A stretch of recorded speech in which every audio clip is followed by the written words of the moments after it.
Hello and welcome back to a new reading vlog. As you can tell, I'm not at my own house, I'm at my parents' house. I thought my mum's home library might be a cute background to film in front of. I just wanted to intro this vlog, tell you what I'm reading, maybe give you a little reading update of things that I've recently read and finished. Starting off, Piranesi, obviously I started reading this or read a chapter in my last reading vlog but never got around to it because I wanted to read the Eric Lorica. I just started this. I am on page 58. So far so good. I think most people kind of know about this book, so I don't have to go too much into it, I think. I'm just going to read you what it says on the back. Piranesi lives in a house, perhaps he always has. Then messages begin to appear, scratched out in chalk on the pavements. There's someone new in the house, but who are they and what do they want? Lost texts must be found, secrets must be uncovered. The world that Piranesi thought he knew is becoming strange and dangerous. The beauty of the house is immeasurable, its kindness infinite. Doesn't give you much, does it? I never thought I would pick this up just because it is so out of my kind of, not even comfort zone, but just out of the realms of what I usually read. Since so many people whose reading taste I could trust have loved this, I thought give it a go. It's quite shortish. It's under 300 pages. I'm also on my e-reader reading Confessions, which is a thriller. Couldn't tell you the author name from the top of my head, but I'll put a picture here. It's a, I believe, Japanese thriller. I was very intrigued by the premise, and I've seen Kayla from Books and Lala, who's kind of my most favourite booktuber ever. I love how we'll just watch anything she puts out, even if it's not kind of to my taste. We've got a very, very different reading taste, I think, apart from thrillers maybe, or horror books. Maybe even different in horror books, actually.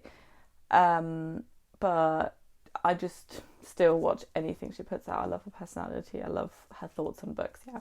So she read this and she, I think, really liked it, if I remember correctly. So have a few people. It's a thriller told in 5 or 6 different perspectives, but kind of surrounding the same topic or situation or events that have happened.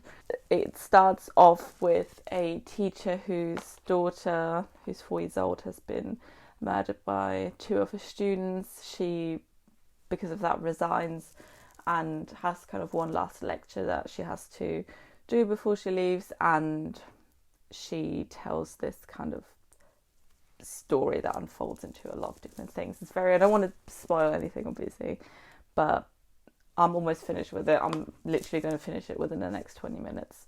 That's what I'm reading currently. I also just finished, unfortunately I haven't got it all with me because I've already finished it and it's a library book, but I've got it at home still. The Final Girl support group, like I said in my last vlog, I finished it a couple of days ago. I'm not really sure what to think about it. As I said, loads of people have given it like very bad reviews, and I see why. I think if I would have kind of gone into it with different expectations, I think the blurb and kind of the marketing of the book sets you up with very high expectations, and I think if I would have gone in with those expectations of kind of a slasher, kind of almost like nostalgic and reminiscent to like 80s and 90s slasher movies, or I'm not even sure because it is that in a way, but I think I would have still been disappointed because I went into it with such low expectations. I kind of enjoyed myself a lot more than I think I would have. It's not a favourite book or a great book even by any means. It's very over the top, but I think that's also kind of what Grady Hendrix was going for. Highly unrealistic, very OTT, but I didn't hate it. I didn't hate it, but I didn't love it either. It was very middle of the road, quite forgettable for me. But I'm still intrigued to pick up his other horror book, which is the what was the vampire one?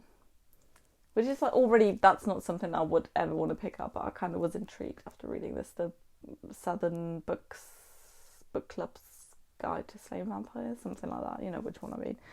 I am intrigued to read that because there are loads of people who love that, even though they kind of didn't like the Final Girl support group. So maybe that's in my future. Another thing I read recently, also on my e-reader, is the new Riley Sager, The House Across the Lake, I believe it was called. Don't want to even talk about that much. It was a 2-star book for me. I don't even rate books anymore, but that one was just, you know, when you're just angry at a book, you need to rate it lowly. That was that for me. I don't even know why I pick up his books still, because the only one that I kind of liked was, what's the locked door one? Behind every locked door? No. Lock Every Door, that's what it was called. I just saw on Goodreads that I only even just gave it 3 stars. So I didn't like it that much even. But that was my favourite. But I also read Survive the Night, and then this one.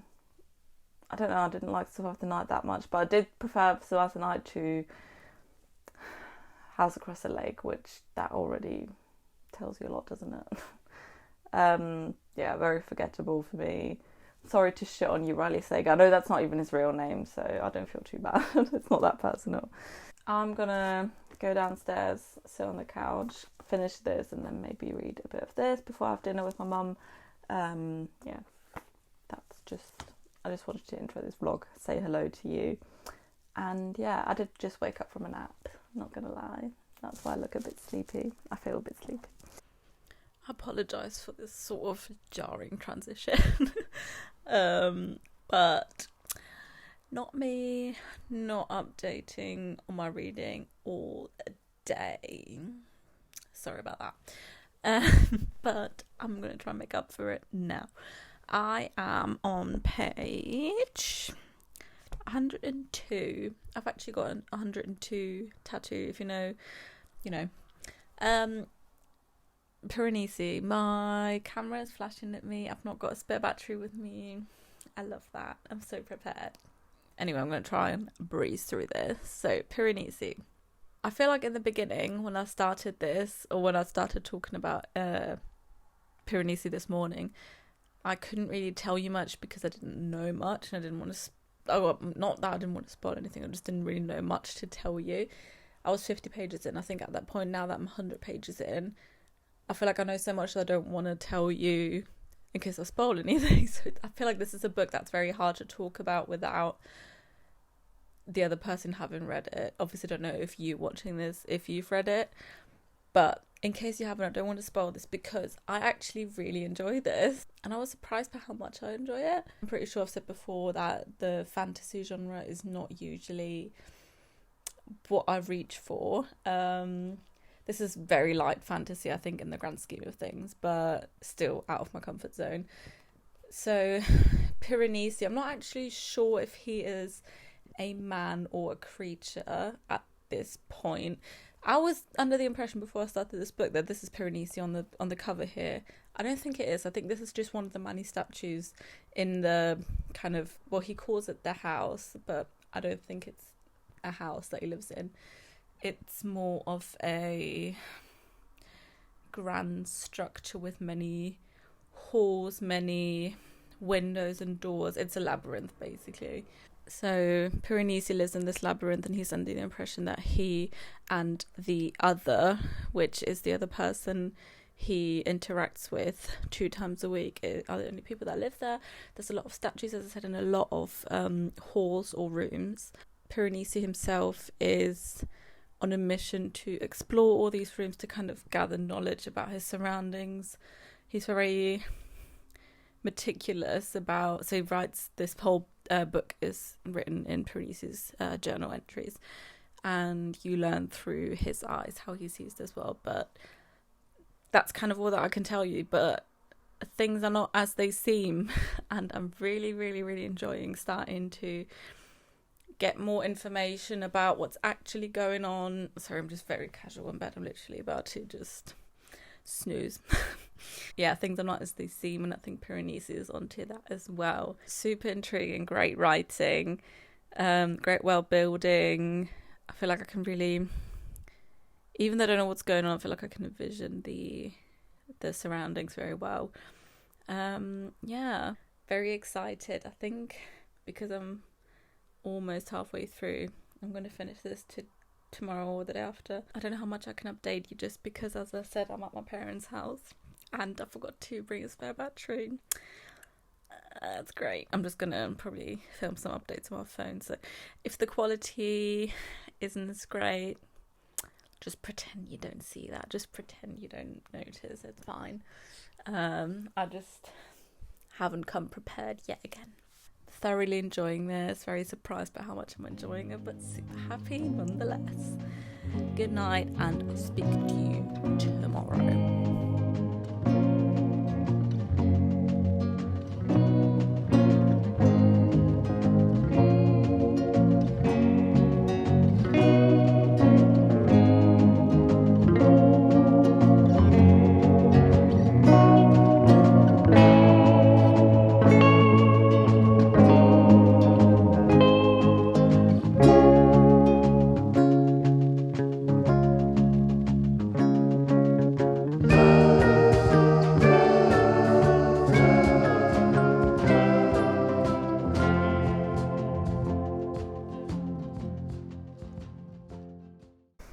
Hello, two things. Firstly, I want to apologise for all this being on my phone. Like I said yesterday, my camera was running out and I didn't take a spare battery. Secondly, I want to apologise for this vlog being kind of sporadic and a bit patchworky. I'm sure anyone that kind of vlogs or does anything YouTube related can relate to how awkward it is when you want to vlog but you're not by yourself, you're not in your own like surroundings. But yeah, I'm at my parents' house still, leaving tomorrow morning, so maybe you'll get a bit more vlog footage then, but until then I apologise.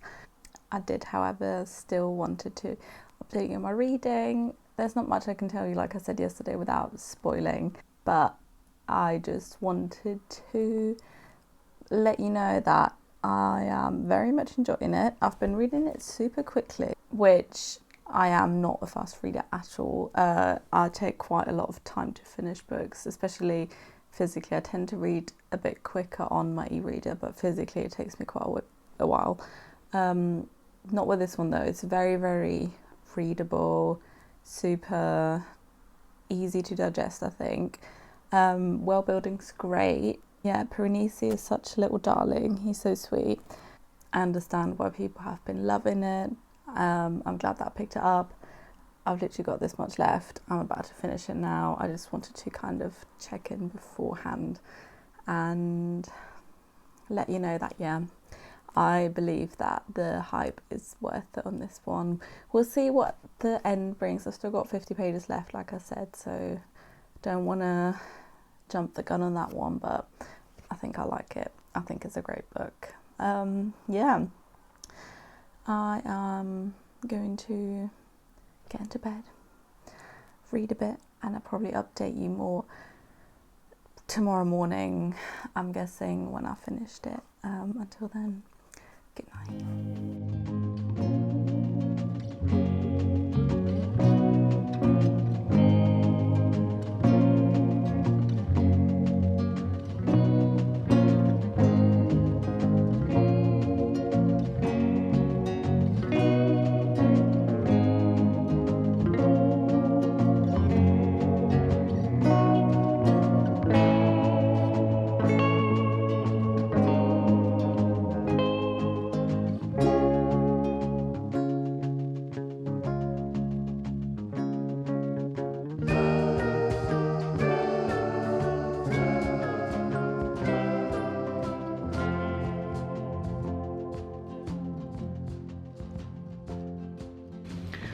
I'm not gonna lie to you, I need a little bit of time to recover from seeing that Harry Styles picture, so I don't know, it was a good picture.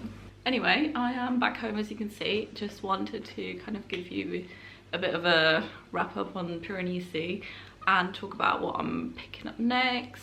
Not that I know what I'm picking up next, but we'll get into that. Piranesi, I really liked it. If I were to still rate books, which I don't really do anymore, I would give it a 4-star. It was a really, really solid read. I've talked about looking for sort of escapism in my books recently. This is great for that. Obviously it's got, I'm not a fantasy reader. Sorry if you can hear my washing machine in the background. I can't really do much about that. Yeah, I'm not a big fantasy reader at all. This is, I don't know if it's fantasy or magical realism. No, I think it's more fantasy than magical realism. Actually, I don't know. I don't want to be the judge of that. I'm not sure, because it's not genres I'm particularly well read in.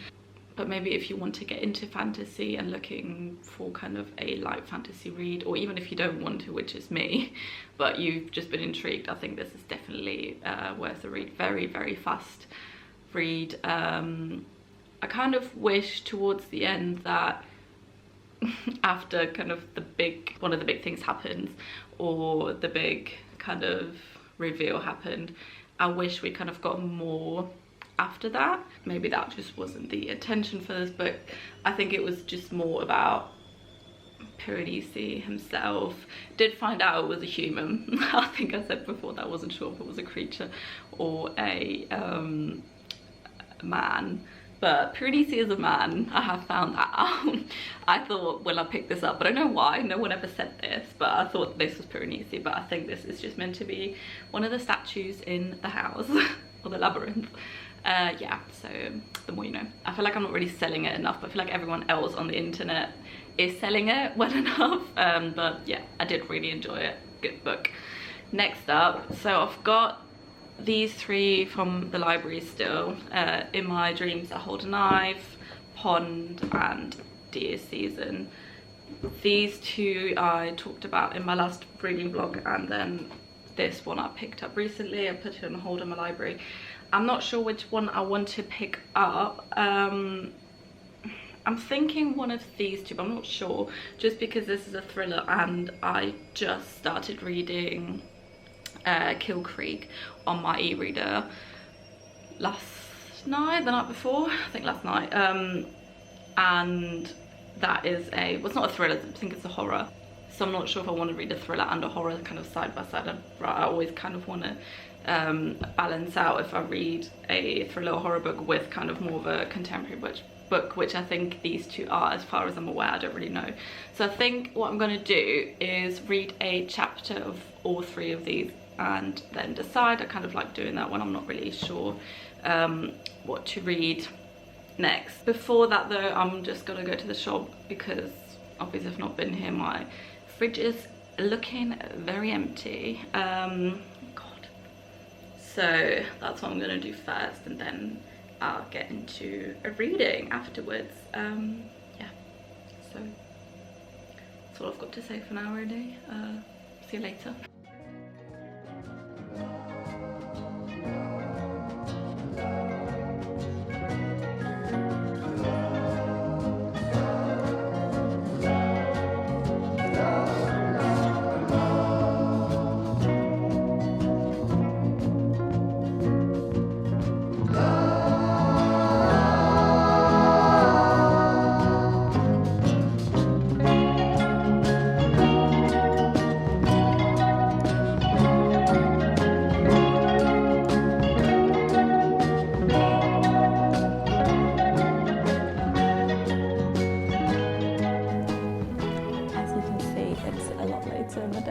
Sorry about that. I had one of my best friends over, and whenever we're together we always watch horror movies, and this has literally been happening for about like over 10 years. I want to say like almost going on 15 years, since we were about 14, so not quite 15, but yeah. We watch these horror movies all the time. I'm a big horror movie fan anyway. The one we watched tonight, let me tell you, I can't remember, because I've been watching so many horror movies. I'm just going to try and find the name of it again. Because I've been watching so many horror movies, they don't tend to scare me that much anymore. I feel like after so much time you just get used to it. I was scared, like actually physically, I felt scared, like my heart was racing. It was a South Korean horror movie. We watched it with subtitles. The English title was Haunted Asylum, which I feel like that doesn't really, it sounds too much of a generic title for how scary it was. If you're looking for a horror movie to actually scare you, the last 30 minutes of that movie did me in. Anyway, that's not what I came here to talk about. I wanted to talk about the 3 books which I read the first chapter of. Let's start off with Pond. This, I think I'll just unfortunately give back to the library straight away. It's not because I thought that this was bad. Obviously I only read the first chapter, so I wouldn't even know. It's just not what I'm in the mood for at all at the moment. It was a bit too, the writing was too flowery for me. I don't want to say pretentious because I feel like that's such a judgmental word to use, and I don't want to use that. Not bad at all, just not what I'm in the mood for at the moment. So that leaves these 2, Dear Susan and In My Dreams I Hold a Knife. The thing is, I'm interested in both of these. I have decided to go with Dear Susan for now, just because this one was more intriguing for me from the get-go. But I think that if I read this now, I might not want to pick this up afterwards. That's mainly the reason I'm picking this up. So, Dear Susan it is. I don't know much about this, and I like that. What I do know is that it's I think, family story set in 1985 in Nebraska, on a farm. I know that there is a mystery involved with a girl that goes missing, but that's not what the book is about, apparently. It's what I read on Goodreads. It's more of a kind of character-focused story, more of the kind of connection between the different people in the community, how far you'd go to kind of protect your loved ones, what you do for your loved ones. Yeah, I like a character-based story sometimes rather than plot. I also read on Goodreads that someone said the D on the cover, sorry about the reflection, but can you see the D on the cover, how it's a little bit of a different shape? Someone said that's a hint to something that happens in the story. Not sure, but I guess we'll find out soon. It's like 10 to 12 at night, so I probably won't do much reading now, but I'm going to start on this anyway and update you tomorrow. Until then, good night.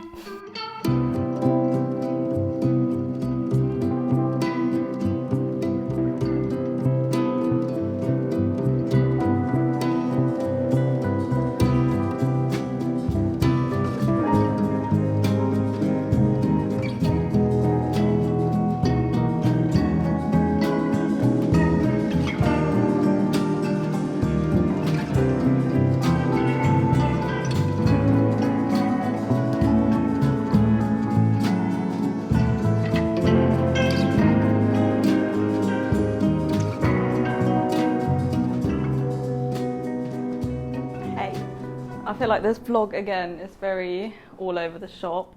Also, sorry, there's a lot of noise going on. There's a plane going by, my window's open, the washing machine's on. Sorry about that. I'm just about to embark on my journey for the day. I'm going to the library, and I just wanted to kind of show you. This is where I keep my library books most of the time. So this is what's going back, basically. Obviously I read this I wasn't a big fan of when I first read the first chapter, and these 2 I'm just not, I know myself, like I'm not going to get to them. So Piranesi obviously I read as well. So these are all going back. I've still got In My Dreams I Hold a Knife and Dear Susan, which obviously is what I'm reading right now. So they're the ones I'm going to keep. Yeah, that's just all I've really got to say right now. I'm just going to I've got a bit of a perfume obsession at the moment, as you can see. So there's like samples in here. These are all samples, these are all samples. And then I've got these samples, and then I've also got more samples here, more samples here, some full-size bottles here. I feel like I'm going through somewhat of a crisis right now. To be honest, this why am I so blue? Why am I so overexposed? I don't like this light. I feel very blue and overexposed, but oh well, we'll just have to deal with it.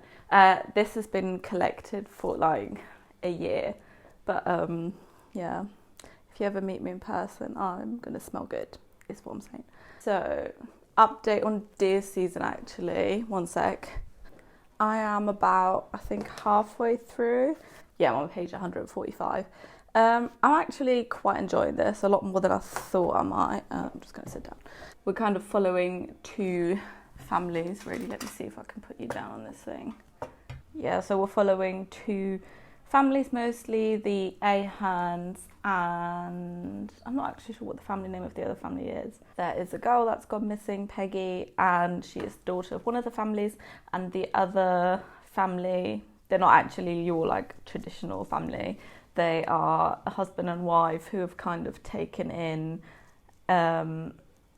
this boy named Hal.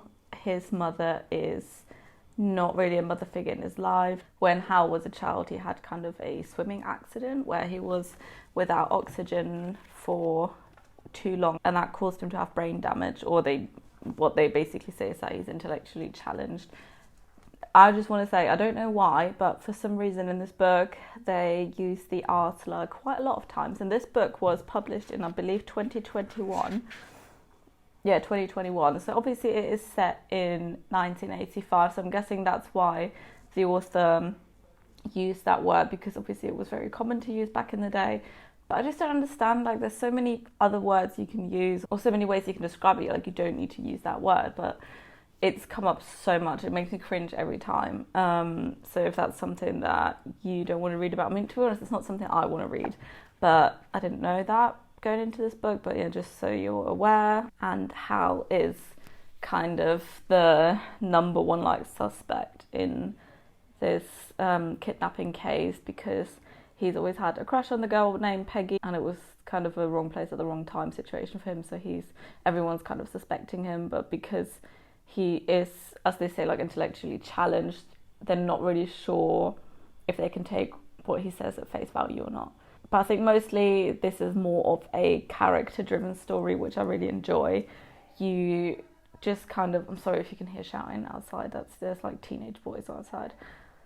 You just kind of get to see the life of these people in this very, very small kind of farming town. It's very atmospheric, I think, and it reminds me a lot of Bear Town by, I think Frederick Buckman is his name. First of all, the setting's really familiar. It's also a very small town. And secondly, also kind of the thing of a tragedy happening to a young girl in the town.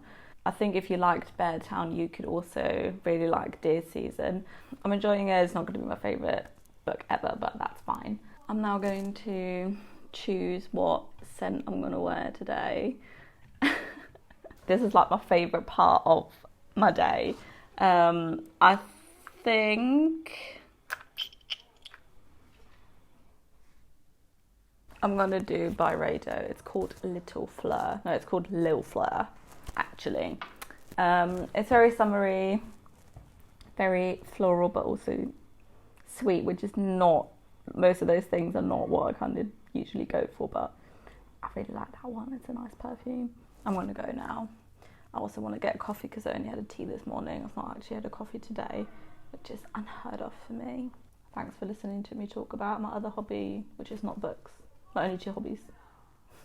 Alright, I'm actually going to love you and leave you. Goodbye.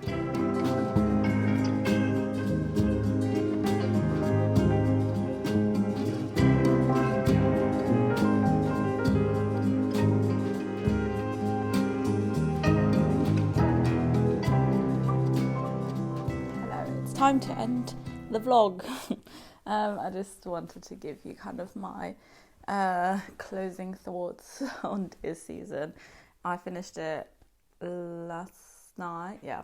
I don't know, this was a very middle of the road book for me. It wasn't bad, but it wasn't great either. I think it's quite forgettable. Also, do you remember that I said in a Goodreads review there was a hint in what that D looks like? I don't know what that would have been. I might need to investigate a bit further. Pros for me were definitely the atmosphere. I really liked the setting of this book, and I liked how character driven it was. Those were two very much strong points for me. But the cons were the language that Erin Flanagan used or chose to use. I know that it's set in 1985, but still, like, even without the R slur, which I was talking about last time, they still use word like simple or slow for someone that's essentially disabled. I know there's the argument of it being set in a different time period, and they were different times back then, and the world wasn't as it is now, but this was published in 2021, so published in the world that we are in now, so arguably I feel like maybe she could have maybe still chosen not to use them. But a lot of books have that issue for some reason still. It wasn't bad by any means, but just not great for that reason. My camera fully died on me mid-outro. I had to wait ages for it to charge again. But I didn't want to end this vlog without saying thank you for watching. I really appreciate it. That's all. Goodbye.